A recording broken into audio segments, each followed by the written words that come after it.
Welcome to A9 TV news. ముందుగా headlines చూద్దాం. పర్యావరణ పరిరక్షణపై ప్రత్యేక దృష్టి సారించిన పవన్ కళ్యాణ్, అడవులు భవిష్యత్ తరాల వారసత్వం అంటూ పవన్ కళ్యాణ్ వ్యాఖ్య. అటవీ శాఖ అధికారులతో సమీక్ష నిర్వహించిన ఉప ముఖ్యమంత్రి, వన్యప్రాణుల సంరక్షణకు కొత్త విధానాలు రూపొందించనున్న ప్రభుత్వం.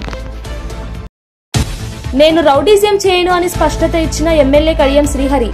ప్రజాసేవే లక్ష్యమంటూ నైతికతపై కడియం శ్రీహరి వ్యాఖ్య. సెటిల్మెంట్లు నా మార్గం కాదని స్పష్టత. 30 ఏళ్ల రాజకీయ జీవితం విలువలతోనే సాగిందన్న శ్రీహరి. కర్నూలు బస్సు ప్రమాదం, బాధిత కుటుంబాలకు అండగా ఉంటానన్న మంత్రి రాంప్రసాద్. ఇది ప్రమాదం మాత్రమే, వైఫల్యం కాదని మంత్రి స్పష్టత. మృతుల కుటుంబాలకు తక్షణ సాయం అందించనున్న ప్రభుత్వం. రవాణా భద్రత మెరుగుపరిచే దిశగా చర్యలు ప్రారంభం. ఆస్ట్రేలియాలో పెట్టుబడిదారులను ఆకర్షించిన మంత్రి నారా లోకేష్. ఆంధ్రప్రదేశ్ ను గ్లోబల్ పవర్ హౌస్ గా తీర్చిదిద్దుతామని లోకేష్ ధీమా. $117 బిలియన్ పెట్టుబడులు సాధించిన రాష్ట్రమని లోకేష్ కితాబు. ఆధునిక సాంకేతికతతో రాష్ట్రాభివృద్ధికి కొత్త దిశలో అడుగులు. జూబ్లీహిల్స్ లో కాంగ్రెస్ ప్రచార హోరు. నవీన్ యాదవ్ గెలిస్తే ప్రజలే గెలుస్తారని మంత్రి పొన్నం పిలుపు. ఇంటింటి ప్రచారంలో ఉత్సాహం నింపిన పొన్నం ప్రభాకర్. ఉచిత బస్సు, ఉచిత విద్యుత్ పథకాలు ప్రజలకు మేలు చేస్తున్నాయన్న వ్యాఖ్య. ఎమ్మెల్యే కడియం శ్రీహరి తన రాజకీయ జీవితం గురించి స్పష్టమైన వివరణ ఇచ్చారు. నేను 30 ఏళ్లుగా రాజకీయాల్లో ఉన్నా ఎప్పుడూ రౌడీజం, సెటిల్మెంట్లు, బెదిరింపులు చేయలేదు అని స్పష్టం చేశారు. కొండా సురేఖ ఘటనపై మాట్లాడుతూ ఆ ఎపిసోడ్ ముగిసింది, ఇక ఆ ఇష్యూపై మాట్లాడను అన్నారు. ప్రజాసేవే తన లక్ష్యమని పేర్కొన్నారు. గత 3 దశాబ్దాలుగా ప్రజల నమ్మకాన్ని గెలుచుకున్నానని, రాజకీయాల్లో విలువలు, నిబద్ధతే తన బలమని తెలిపారు. ప్రజల కోసం సమయాన్ని కేటాయించడం, అభివృద్ధి కార్యక్రమాలు అమలు చేయడం తప్ప మరో అజెండా లేదని చెప్పారు. రాజకీయాల్లో నైతికత తగ్గిపోతుందని వ్యాఖ్యానించారు. నిజాయితీతో పనిచేస్తే ప్రజల ఆదరణ లభిస్తుందని చెప్పారు. ఈ వ్యాఖ్యలు తెలంగాణ రాజకీయాల్లో చర్చనీయాంశమయ్యాయి.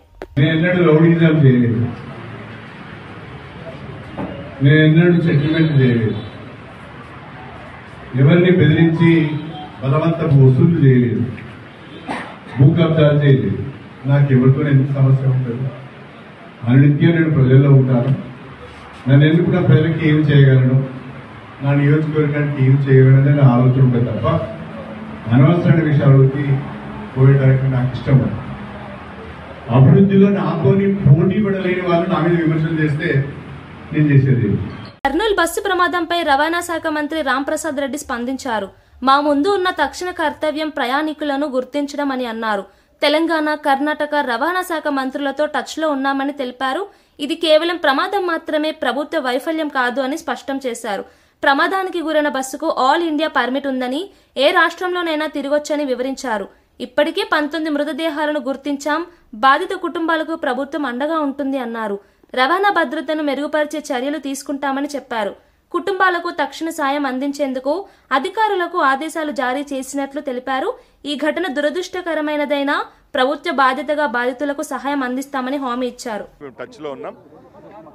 40 మంది ఎవరైతే క్షతగాత్రులు అలాగే చనిపోయిన వాళ్ళ గురించి బేసిక్ రిపోర్ట్ ఏదైతే ఉందో వచ్చే 2 గంటల్లో మాకు అందుతుంది కాబట్టి తప్పకుండా ఆ కుటుంబాలను గుర్తిస్తాం.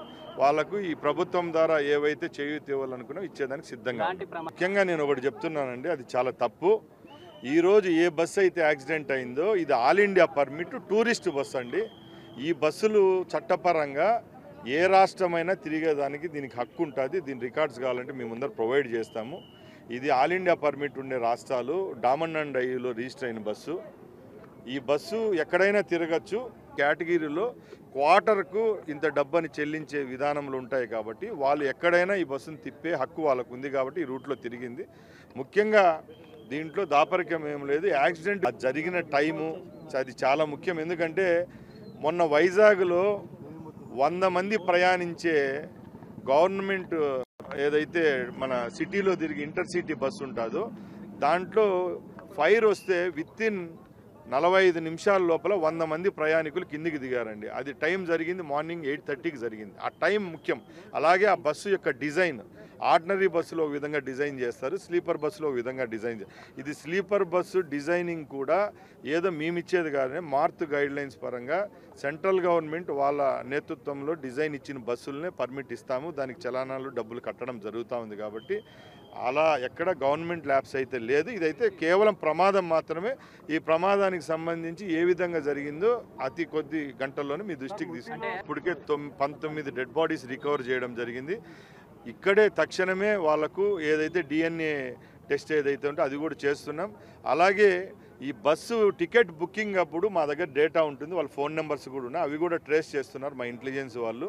తప్పకుండా ట్రేస్ చేసిన తర్వాత ప్రయాణికుడు కర్ణాటక అతను, తెలంగాణ, ఆంధ్ర అనే అతను గుర్తిస్తాం. ముఖ్యంగా మీరు ఒకటి గుర్తించుకోవాలా, సంఘటనా స్థలము ఆంధ్రప్రదేశ్కి చెందినది, బస్సు ఆంధ్రప్రదేశ్ది కాదు. మేము నైతిక బాధ్యతగా మా శాసనసభ్యులు, మా ముఖ్యమంత్రి గారు మేము ఇక్కడికి రావడము మన ప్రదేశంలో జరిగింది కాబట్టి దీనికి బాధ్యత వహిస్తూ వీళ్ళందరికీ మంచి చేసే విధంగా మేము ముందుకెళ్తాం. ఇప్పటికే గన్నవరం మండలం కొండపావులూరులోని NADM సౌత్ క్యాంపస్ లో అటవీ శాఖ అధికారుల రాష్ట్ర స్థాయి వర్క్ షాప్ లో ఉప ముఖ్యమంత్రి పవన్ కళ్యాణ్ పాల్గొన్నారు. అటవీ సంరక్షణ, పర్యావరణ పరిరక్షణ, వన్యప్రాణుల సంరక్షణపై అధికారులతో సమీక్ష జరిపారు. భవిష్యత్ కార్యాచరణలో భాగంగా సుస్థిర అభివృద్ధి లక్ష్యాలను చేరుకోవడం కోసం చిత్తశుద్ధితో పనిచేయాలని అధికారులకు సూచించారు. అడవులను కేవలం సంపదగా కాకుండా భవిష్యత్ తరాల వారసత్వంగా చూడాలని సూచించారు. పర్యావరణ సమతౌల్యం కాపాడడంలో అటవీశాఖ పాత్ర కీలకమని అన్నారు. ప్రజల్లో అవగాహన పెంపొందించేందుకు ప్రచార కార్యక్రమాలు నిర్వహించాలని సూచించారు. అటవీ సంపద రక్షణకు కొత్త విధానాలు రూపొందించనున్నట్లు వెల్లడించారు. Who has kindly consented to inaugurate this two-day workshop? Sir, welcome, sir. I welcome Sri P. Mallikarjun. Jubilee hills నియోజకవర్గంలోని యూసుఫ్ కూడా, వెంగళరావు నగర్, ఇక్రిసాట్ కాలనీలో కాంగ్రెస్ అభ్యర్థి నవీన్ యాదవ్ కు మద్దతుగా మంత్రి పొన్నం ప్రభాకర్ ఇంటింటి ప్రచారం నిర్వహించారు.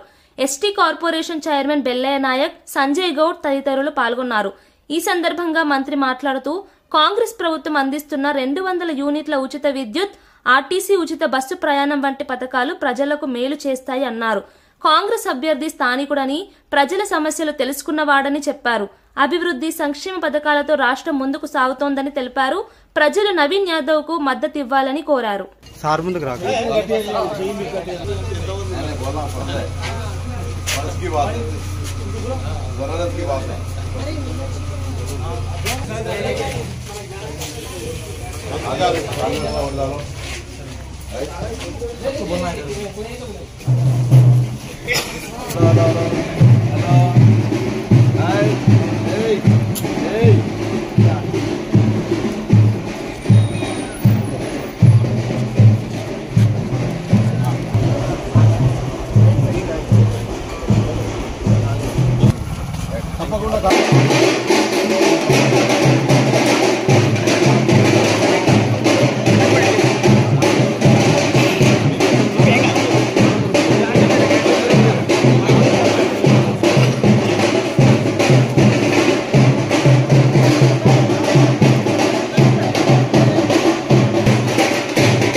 శివానా జరా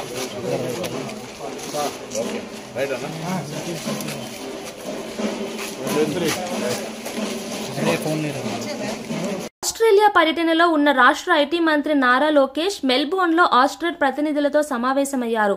ఆంధ్రప్రదేశ్ ను 2047 నాటికి గ్లోబల్ ఎకనామిక్ పవర్ హౌస్ గా తీర్చిదిద్దడమే తమ ప్రభుత్వ లక్ష్యమని చెప్పారు. ఆధునిక సాంకేతికత, సుస్థిర అభివృద్ధి ద్వారా ప్రజలకు ఉజ్వల భవిష్యత్తు అందిస్తామని అన్నారు. గత 16 నెలల్లోనే $117 బిలియన్ పెట్టుబడులు ఆకర్షించామని తెలిపారు. సీఎం చంద్రబాబు దార్శనిక నాయకత్వంలో రాష్ట్రం వేగంగా అభివృద్ధి చెందుతోందన్నారు. Aerospace, defence, pharma, semiconductor, green hydrogen రంగాల్లో పెట్టుబడులకు విస్తృత అవకాశాలున్నాయని వివరించారు. ఇది ఆంధ్రప్రదేశ్ ఆర్థిక భవిష్యత్తుకు కొత్త అధ్యాయమని పేర్కొన్నారు.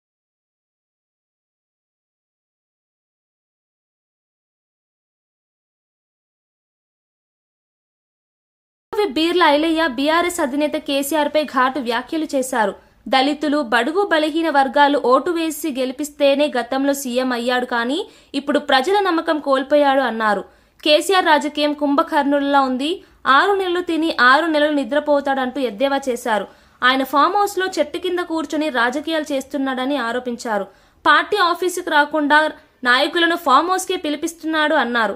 తెలంగాణ ప్రజలు మళ్లీ కేసీఆర్ మాయకు లోను కావడం అసాధ్యమని చెప్పారు.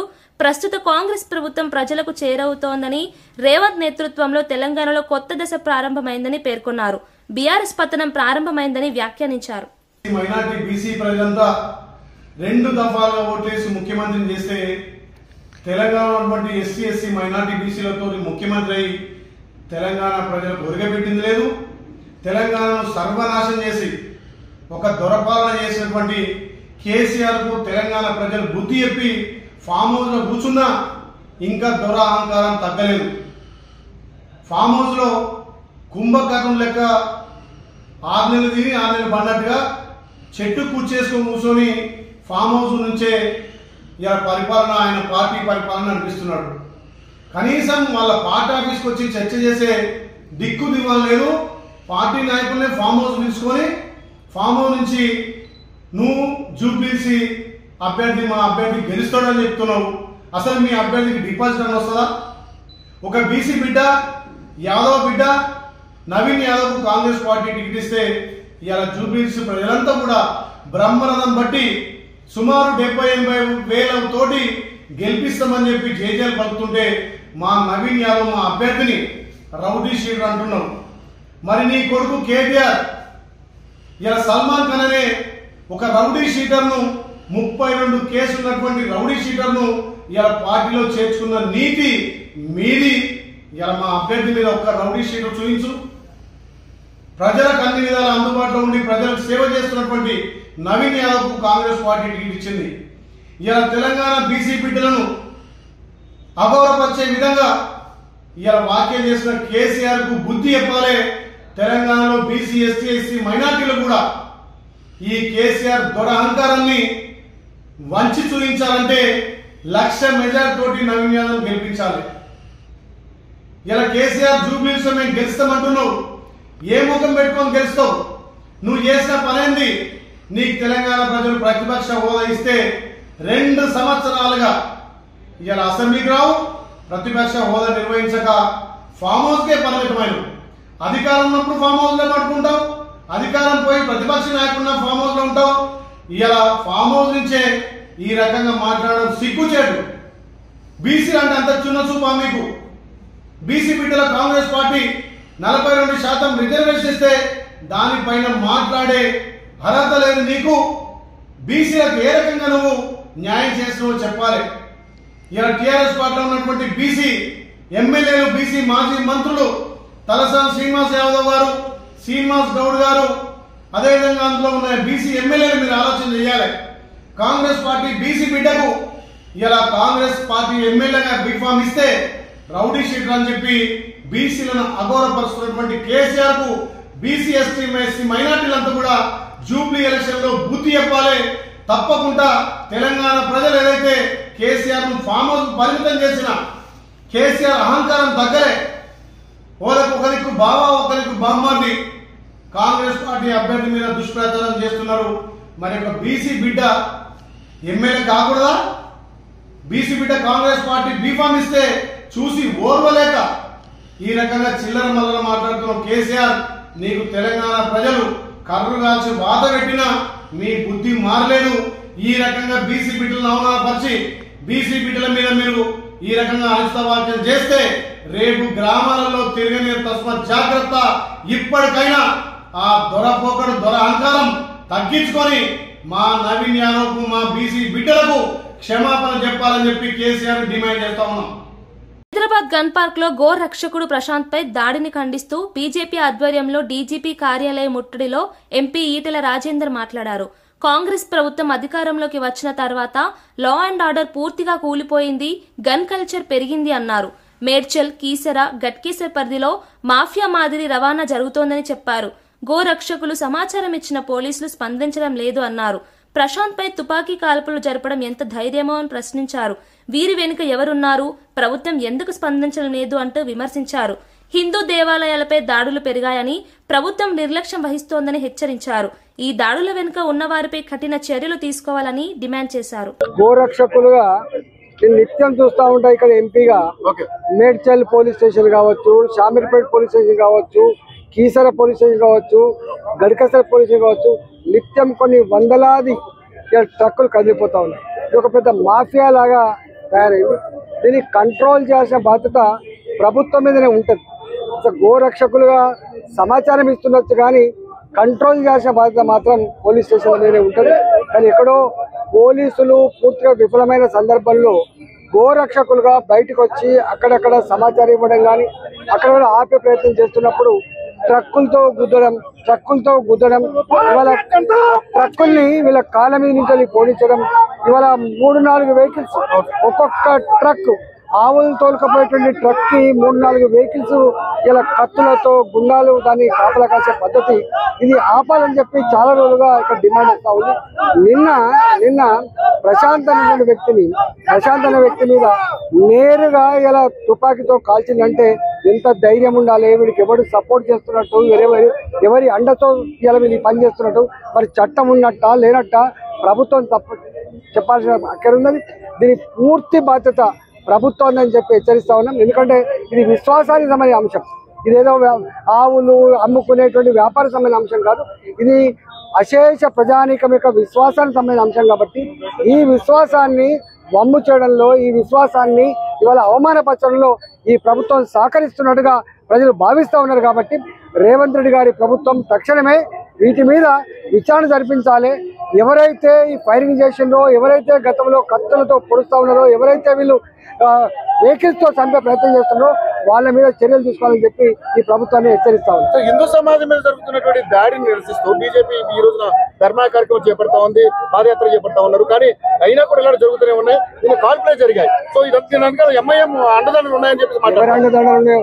అనేక దేవాలయాల మీద మన రాంపల్లిలో ఒక ఆంజనేయ స్వామి విగ్రహాన్ని ధ్వంసం చేశారు. అంతకుముందు ఇదే సికింద్రాబాద్ లో ముత్యాలమ్మ టెంపుల్ ని వాళ్ళు విధ్వంసం చేశారు. ఇవాళ 40-45 గుళ్ళ మీద ఇవాళ దాడులు జరిగినాయి. ఈ దాడి జరిగినప్పుడల్లా వీడు సైకో అనో లేకపోతే వాడు మతిస్థిమిత లేదని చెప్పి తప్పించుకున్నారు తప్ప ఇది తప్పు. ఇది విల్ఫుల్లీ ఇంటెన్షనల్లీ ఇవాళ ఎక్కడో రెచ్చగొట్టే ప్రయత్నం చేస్తున్నారు. సమాజంలో అశాంతి ప్రబలే ప్రయత్నం చేస్తున్నారు. ఇది మంచిది కాదు అని చెప్పి ఈ ప్రభుత్వాన్ని హెచ్చరిస్తాం. ఇది చూడొచ్చు. కర్నూలు బస్సు ప్రమాదంపై ప్రొఫెసర్ డాక్టర్ కేఏ పాల్ తీవ్ర ఆగ్రహం వ్యక్తం చేశారు. ఈ భయంకరమైన మరణాలకు బాధ్యత వహించాల్సింది ప్రభుత్వం అన్నారు. ప్రమాదానికి కారణమైన బస్సు యజమాని వినోద్ కుమార్ ను వెంటనే అరెస్ట్ చేయాలని డిమాండ్ చేశారు. అన్ని కావేరీ బస్సులను తక్షణమే నిలిపివేయాలి అని సూచించారు. తన పని చేయని అధికారులను సస్పెండ్ చేయాలని, భవిష్యత్తులో ఇటువంటి విషాదాలు జరగకుండా చర్యలు తీసుకోవాలని ప్రభుత్వానికి విజ్ఞప్తి చేశారు. ప్రజల ప్రాణాలను కాపాడే బాధ్యత రాష్ట్రానికి ఉంది, కానీ నిర్లక్ష్యం వల్ల ప్రాణాలు కోల్పోతున్నారు అని ఆవేదన వ్యక్తం చేశారు. ఆయన వ్యాఖ్యలు సామాజిక మాధ్యమాల్లో చర్చనీయాంశమయ్యాయి. వారి కుటుంబాలకి శాంతి కలగాలని ప్రార్థిస్తున్నాం. ఒక దాదాపు 12-15 మంది బ్రతికి బయటపడ్డారు. వారు చెప్తున్న ఘటనలు చూస్తుంటే షాక్ అవుతాం. కానీ ఈ రాజకీయ నాయకులు మాత్రం పట్టించుకోరు. ఆర్టీఓ రోడ్ ట్రాన్స్పోర్ట్ ఆఫీసర్స్ పట్టించుకోరు, బ్రేక్ ఇన్స్పెక్టర్స్ పట్టించుకోరు. 16 చలానాలు కట్టకుండా ఉన్న ఆ కావేరీ బస్సుకి 221 బస్సులు ఇమీడియట్ గా సీజ్ చేయాలి.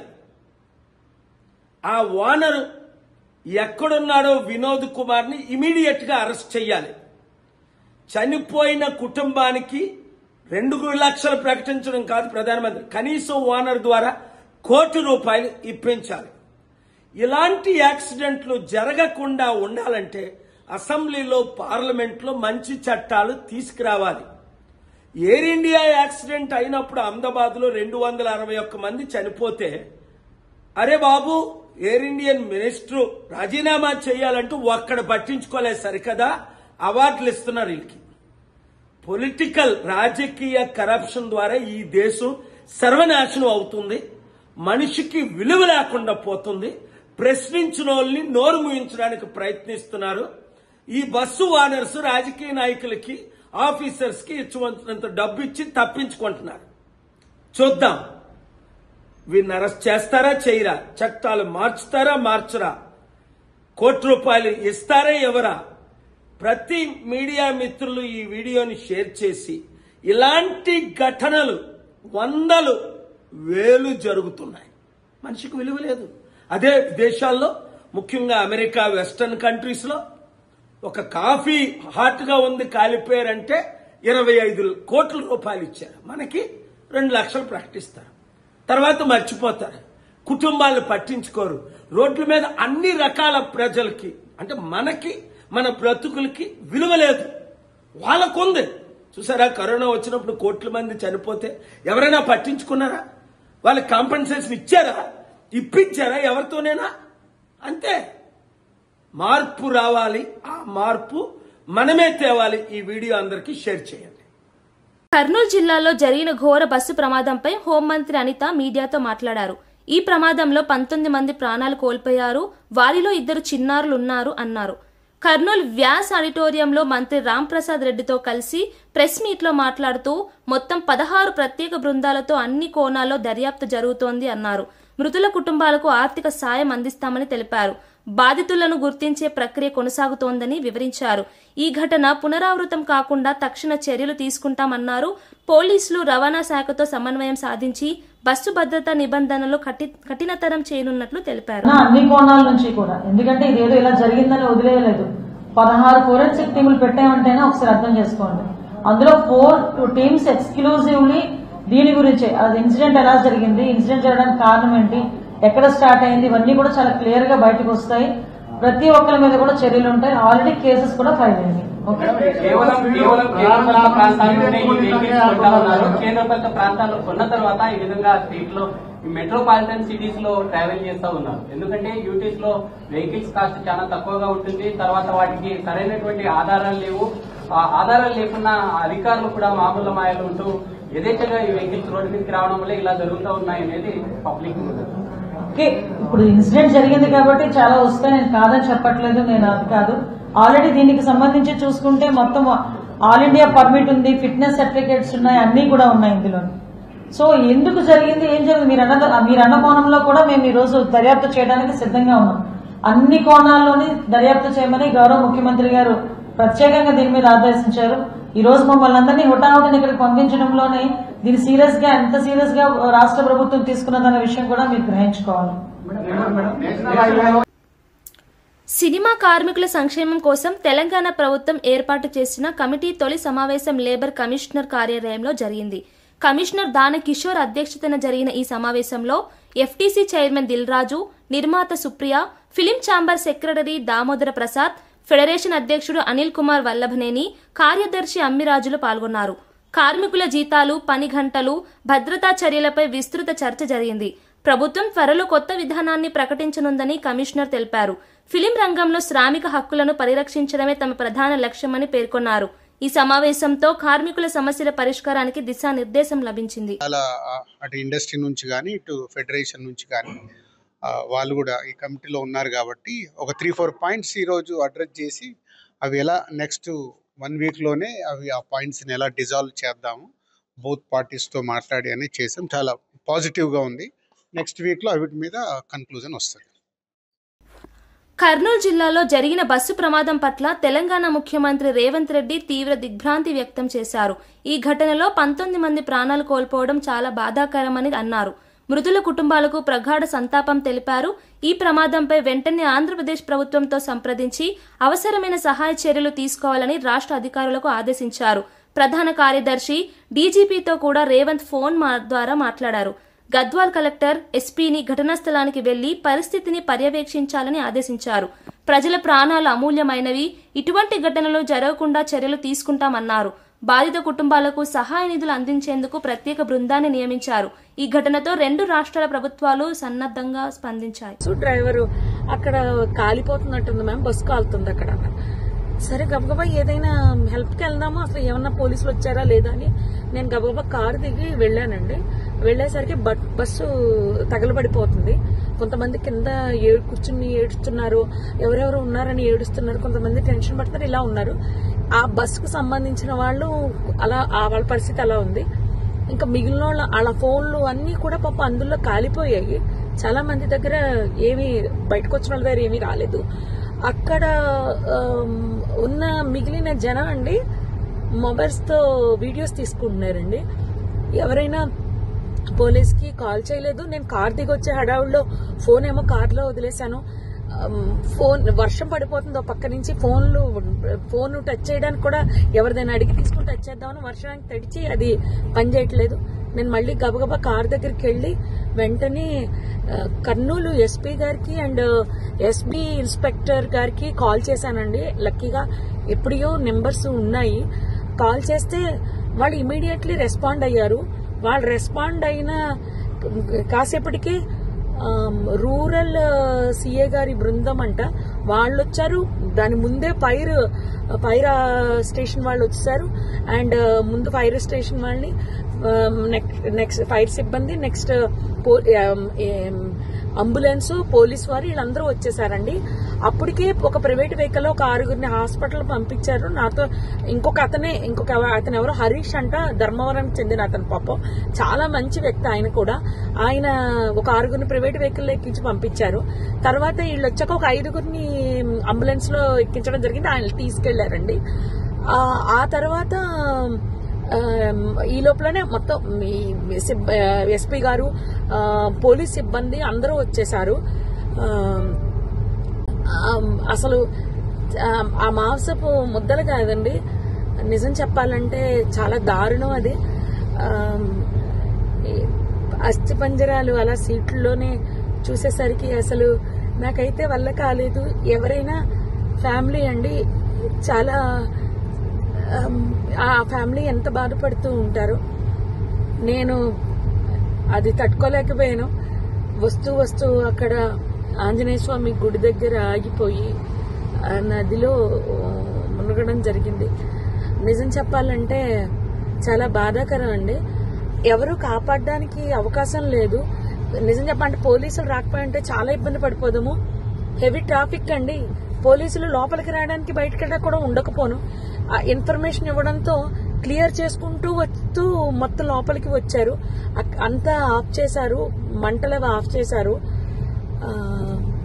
జరిగింది అయితే ఇదండి.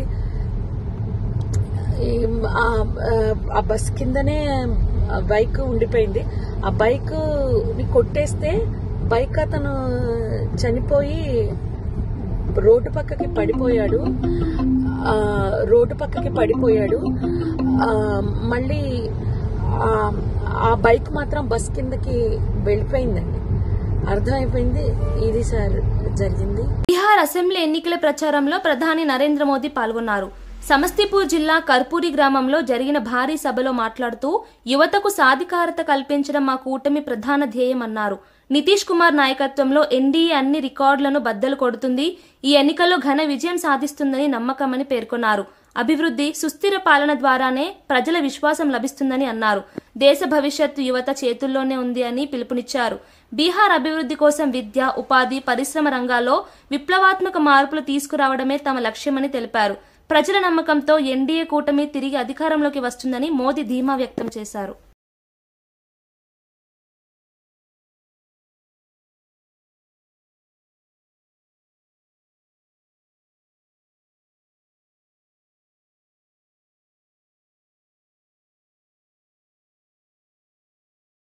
మాజీ మంత్రి జోగి రమేష్ వైఎస్ఆర్ కాంగ్రెస్ పార్టీపై జరుగుతున్న దుష్ప్రచారాన్ని తీవ్రంగా ఖండించారు. మనపై విషం చిమ్ముతూ వ్యక్తిత్వ హననం చేస్తున్నారు అన్నారు. చట్టం తమ చేతుల్లో ఉందని భావించి ఇష్టం వచ్చినట్లు ప్రవర్తిస్తున్నారు అని విమర్శించారు. ఐవీఆర్ఎస్ కాల్స్ ద్వారా దుష్ప్రచారం చేస్తున్న వారిపై చర్యలు తీసుకోవాలని డిమాండ్ చేశారు. ప్రజల నమ్మకాన్ని దెబ్బతీసే ప్రయత్నం ఇది, కానీ సత్యం ఎప్పుడు నిలబడుతుంది అన్నారు. ప్రభుత్వంపై తప్పుడు ఆరోపణలు చేయడం రాజకీయ నైతికతకు విరుద్ధమని పేర్కొన్నారు. నిజాయితీ పాలనకు ప్రజల మద్దతు ఉందని, అసత్యాలతో వైఎస్ఆర్సీపీని ఎవరూ కించపరచలేదు అన్నారు. వ్యవస్థలను దుర్వినియోగం చేస్తున్న వారిని ప్రజలే తిరస్కరిస్తారని రమేష్ హెచ్చరించారు. ఎవరు చేస్తారో తెలీదు, ఏ డిస్ట్రిబ్యూషన్ కమిటీ తెలీదు, ఏ వ్యవస్థ తెలీదు, అన్నిటిని కూడా చట్టాన్ని తమ చెప్పు చేతలు తీసుకుని చట్టం మా చేతిలో ఉంది కదా, ప్రభుత్వం మా చేతిలో ఉంది కదా, ఏదైనా చేయొచ్చు అని చెప్పేసి చంద్రబాబు నాయుడు కొడుకు కక్ష కట్టి ఈ విధంగా వ్యక్తిత్వ హననం చేసే కార్యక్రమానికి శ్రీకారం చుట్టారు. ఈరోజు డీజీపీ ఆఫీస్కి వచ్చి స్వయంగా మీడియా మిత్రులు ముందు చెప్తా ఉన్నాం, దమ్ముంటే ధైర్యం ఉంటే ఎవరు చేశారో చెప్పండి, ఎవరు చేయించారో చెప్పండి, దీని మీద విచారణ చేయించండి, నిజాన్ని నిర్భయంగా నిగ్గు తేల్చమని చెప్పేసి మీ ద్వారా అడుగుతా ఉన్నా. ఈ ప్రభుత్వాన్ని, డీజీపీ గారిని అడుగుతా ఉన్నా, సిఐడి సైబర్ క్రైమ్స్ అడుగుతా ఉన్నాం. నిజంగా ఎంత దుర్మార్గం అంటే ఏ వ్యవస్థను వాడుకుంటారో తెలియదు. పరమ కిరాతకుల్లాగా వ్యవస్థల్ని తప్పుదారి పట్టించే క్రమం, టెలికాం వ్యవస్థని తప్పుదారి పట్టించే, ఐటీ సెక్టార్ని తప్పుదారి పట్టించే, ఇన్ఫర్మేషన్ టెక్నాలజీని వాడుకొని, టెలికాం వ్యవస్థను వాడుకొని దీని మీద పూర్తి స్థాయిలో విచారణ జరిపించమని చెప్పేసి పోలీసు అధికారులను కోరుతా ఉన్నాం.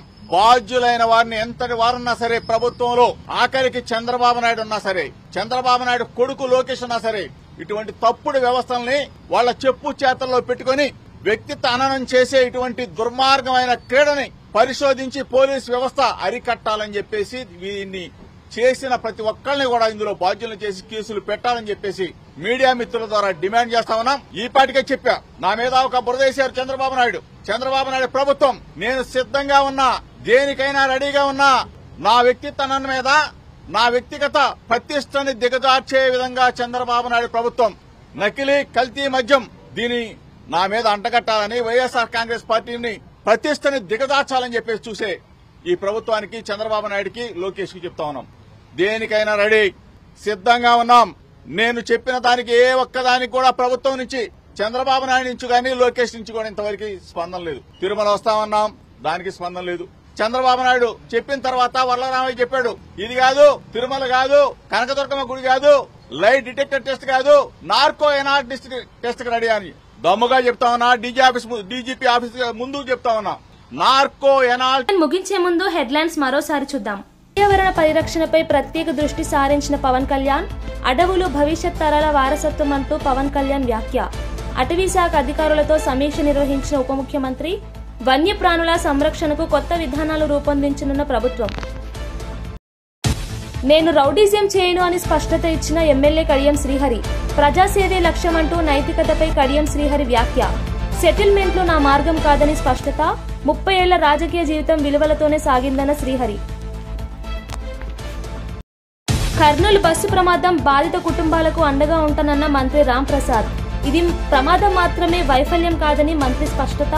మృతుల కుటుంబాలకు తక్షణ సాయం అందించనున్న ప్రభుత్వం. రవాణా భద్రత మెరుగుపరిచే దిశగా చర్యలు ప్రారంభం. ఆస్ట్రేలియాలో పెట్టుబడిదారులను ఆకర్షించిన మంత్రి నారా లోకేష్, ఆంధ్రప్రదేశ్ ను గ్లోబల్ పవర్ హౌస్ గా తీర్చిదిద్దుతామని లోకేష్ ధీమా. $117 బిలియన్ పెట్టుబడులు సాధించిన రాష్ట్రమని లోకేష్ కితాబు. ఆధునిక సాంకేతికతతో రాష్ట్రాభివృద్ధికి కొత్త దిశలో అడుగులు.